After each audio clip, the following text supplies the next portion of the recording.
friends, welcome back to Mimi's Mixed Bag. I got a really cute idea for you today, and it's actually a Pier 1 dupe from their new spring collection. If you haven't heard, Pier 1 is closing majority of their stores. They have filed bankruptcy. I know one of the Pier 1s near me is closing, so chances are you'll be losing your Pier 1 too, because they're all over the country.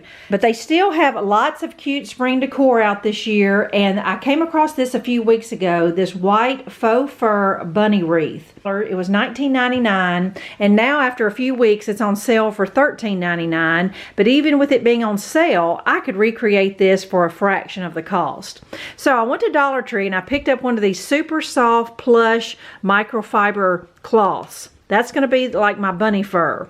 And I got a piece of scrap cardboard, and then I need some circle patterns to create the body and head. This salad plate is approximately 10-inch circle. The head is right at 7 inches. And then to make the ears, I just folded a piece of paper in half and cut like an arch, and then you can just make ears. That's super simple. Anybody can do that.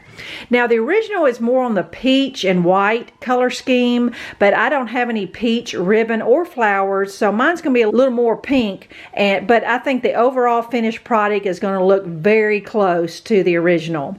So what I need to do first is go ahead and trace out my circles, get my cardboard rabbit cut out, and then I'll show you what I have. All right, before I cut it out, I just want to show you the measurements of the rabbit. I took the head of the rabbit and moved it down here to the body to make my inner circle. And then for the head inner circle, I found another circle pattern that was 5 inches. So for the head, the outer circle is 7, the inner circle is 5.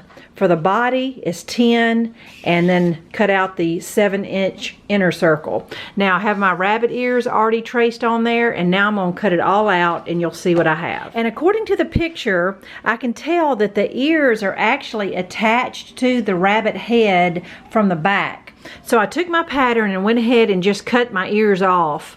And now what I'm going to do is cut this towel about a ½ inch bigger than my pattern, enough fabric that I can fold over and hot glue on the back. Even on the inside, I'm going to cut out a circle, but just giving a ½ inch all the way around this pattern. And you can see it's not perfect, but it's plenty enough fabric for me to be able to cover my cardboard on the inside and the outside. Now after I cut out my body and ears, I had some big scraps of the one towel that I used.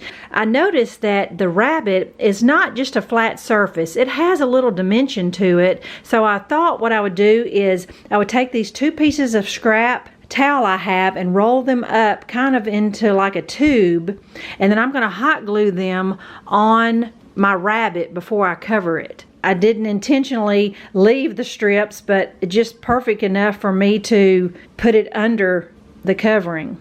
The head and the body, the head one I'll have to cut off, but yeah, I'm going to hot glue that to give my rabbit body some dimension. All right, I removed my pattern off of the fabric just so you can get a better look. If you find that you don't have those side strips of your towel, then you can just roll up any kind of batting or anything and glue onto your rabbit body and head. I'm going to flip my rabbit over. All right, I've got my outside edges hot glued. Now, if you find yourself having a hard time getting the inner circles hot glued, cut some slits, and it will make it a whole lot easier. It'll take the pressure off of the material stretching. Just take it slow and hot glue it all the way around, and you'll have your cardboard covered. Having stretchy fabric made a huge difference, but if you're not using this type of fabric, cut the slit. So I'm gonna flip it over here, and that made a huge difference, just giving it dimension. I wanted to just give you a close-up of my ears before I glue them on. Just did the same thing like I did the body, but I did not put any kind of batting or filling under the cover. Once I get this little pink overlay on top for the inside of the ear, it will be fine. That's the look I'm going for. And I just kind of free-handed a piece of fabric a little smaller than the ear. All right, here is the back of the rabbit. I'm gonna flip it over here. And now the last thing to do is to give this rabbit some ribbon and flowers around its neck. Alright friends, I have my white faux fur rabbit on my back door here so you can see it in the natural lighting. I think it's a pretty close to the original. I'm going to put a side by side here so you can see the Pier 1 version. So for a few dollars and about 30 minutes, you can achieve this same look for a whole lot less money. I hope you enjoyed it. This inspires you in some way, and happy spring crafting. I'll see you in a few days. Bye-bye.